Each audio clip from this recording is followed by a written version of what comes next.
The Signature Series heat press, large format from Heat Press Nation, and I bought this. They don't give these away. We're going to talk about this, put it together, do a little bit of a demonstration on it, coming up.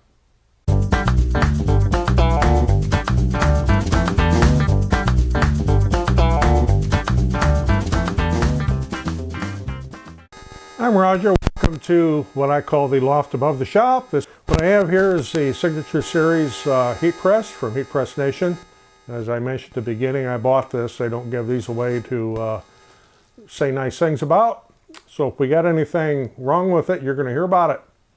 I did a previous video here on assembling this cart that this sits on. I originally had it set.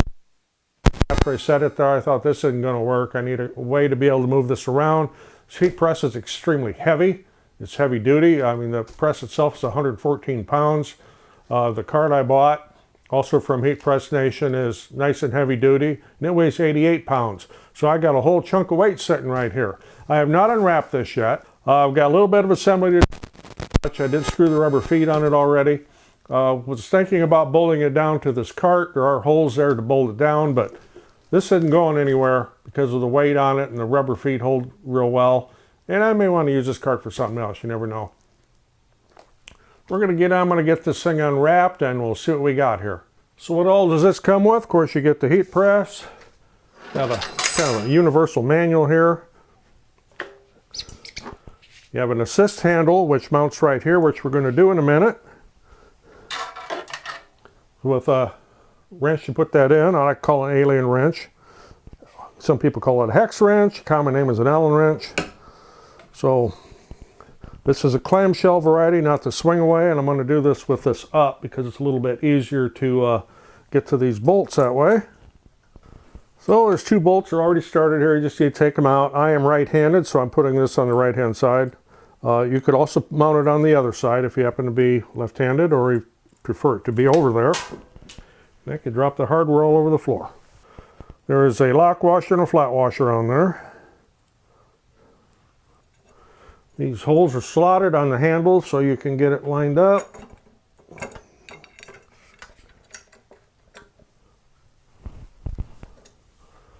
Just like so. Okay, get into a few specifics here about how to set the temperature. It's very easy. It's actually warming up right now. I'll show you how to do it.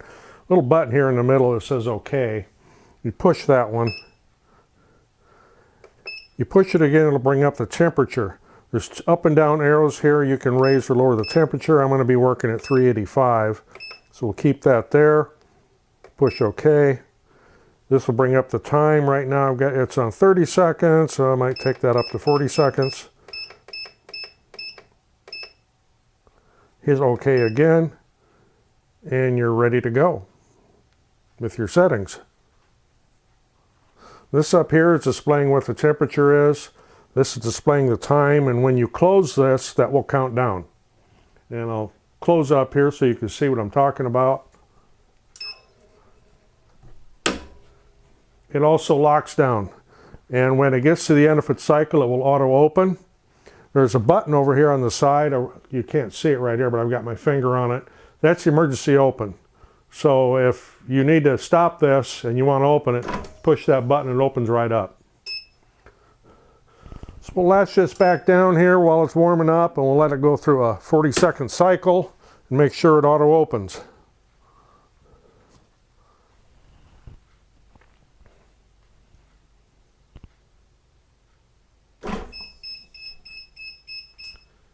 And just like that, it auto opens like it's supposed to. Glad to see that. Okay, so this is the clamshell type press rather than a swing away, because a swing away would have taken up just way too much real estate up here, and I would try to swing that out of the way. But what this does have, so you don't burn your paws when you're sticking them up in here to try to work on something, this slides out. So you can put your work on there and you won't be burning your hand up on there. I've just burnt my finger actually yesterday on a different type of clamshell heat press, because I was stupid and put my fingers back too far. So that's a good feature there.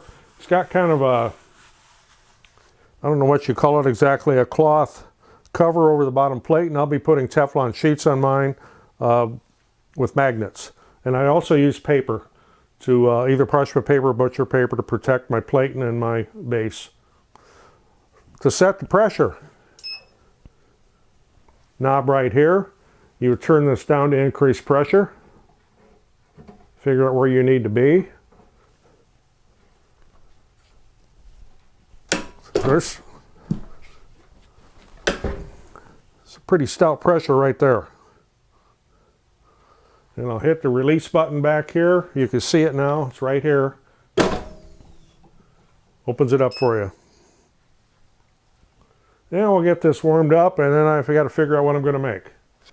So what am I going to make for a first little project to test this thing out here? Make sure everything works properly. So far everything's looking good. It's warming up. It's up to 285. It's got another 100 degrees to go yet. And it's been running for about 12 minutes. So it does have a pretty good warm-up time, but this is a very large heat press too. So what am I going to be doing here? Well, I've got a Toddler's 100% polyester t-shirt right here. I'm going to make for my great-granddaughter. And yes, I'm really that old. So I'll show you how I'm going to do this in a minute. I got the graphic printed right now. I'm going to do a little thing. She's a big fan of Paw Patrol. She's a Nickelodeon cartoon series. So I'm going to put one of those graphics on the front of the shirt for her. It's something you're welcome to do for your own children, grandchildren, great-grandchildren. It's just not something you can sell because those are copyrighted images. So just something to keep in mind. So we'll get this thing warmed up the rest of the way and get the shirt prepped, and we'll get one printed here. And one of the very important things to do when you're doing a shirt, whether it be HTV vinyl or dye sublimation like I'm doing here, is you want to pre-press the shirt. It'll get any wrinkles out of it, and it will also get any moisture out of it. And I won't press it for very long. I'll hit the release on this after a few seconds.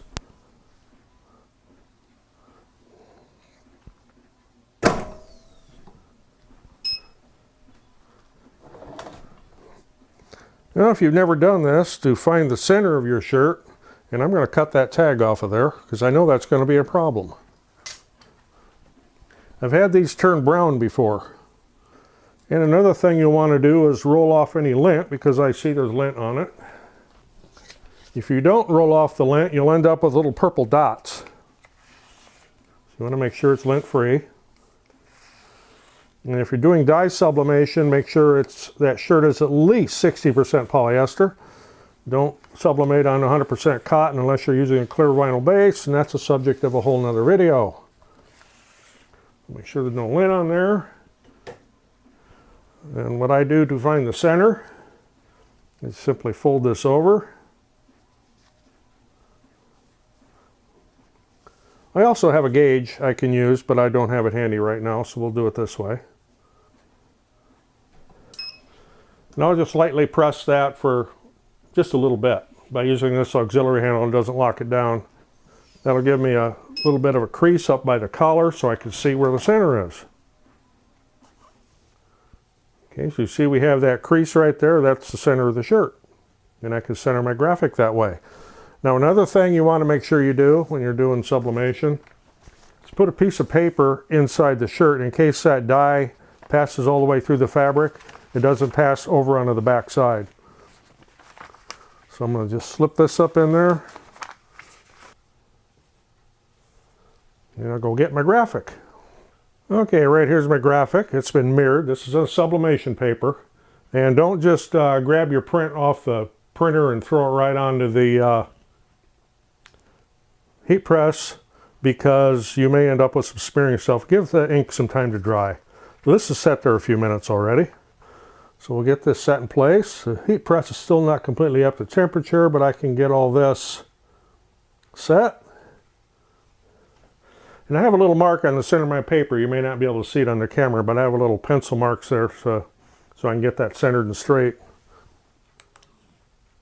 I use a couple pieces of heat tape. Make sure it doesn't shift.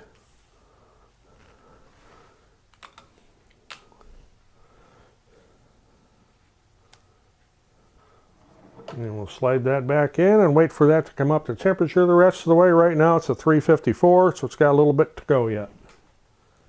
Okay, and while this is finishing its warm-up, something people always ask is how accurate is the temperature of that plating. So it says 368 on the thermometer thing up there. We're reading 376 up here in the front. 372, 368, 369, 375. It's within a few degrees. 370, 374. Of course, we're up to 370 on the thermometer now. So it's fairly consistent. It's within a few degrees all the way around. So, yep, it's consistent there, so I'm happy with that.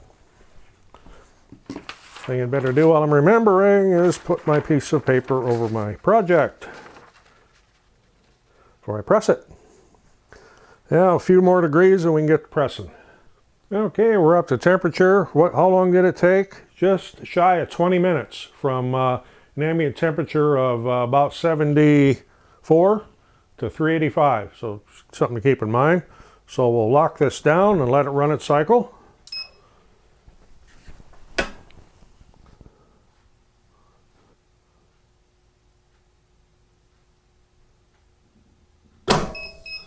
And there it is, it pops open.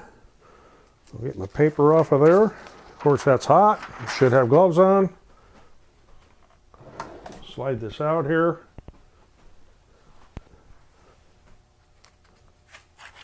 And there's our Paw Patrol. Great-granddaughter will love it. So how does it look? Suitable for going to town? I'm sure it will be for her. Of course, this wouldn't fit me too well, but it came out excellent. I'm happy with this press. I can do some larger projects on it now once I get my other printer set up. I do have a Sawgrass SG-1000 printer down here with, along with the auxiliary tray, so I can do 13 by 19 paper, which I have some. And I can do some larger shirts and things like that. So what do I think of this? Oh, it's great. It works fine. Once again, I did get the clamshell instead of the swing away because of the real estate space it would take if I had to swing this. And we're tight on space up here. And you probably saw that because one of my studio lights I know was in the side of the picture. And normally I would not allow that, but there was no way to get a good shot of this and the graphic of what I was doing here without that light actually being in the camera frame. But, well, that's what lights are for. Light things up. So there's just a quick demonstration of this heat press. And once again, I was not paid to do this. It was not given to me. They don't give this stuff away. This was purchased, as was the cart. And I am happy with it. And I'll be putting this into some good use here soon. So if you got anything out of this, appreciate getting a thumbs up. Always helps the channel. Okay, so here's the finished shirt. Move your hand so everybody can see it. Paw Patrol. Wave. Say bye-bye. Bye-bye. This is Paisley, my great-granddaughter. Thanks for watching. See you in the next one.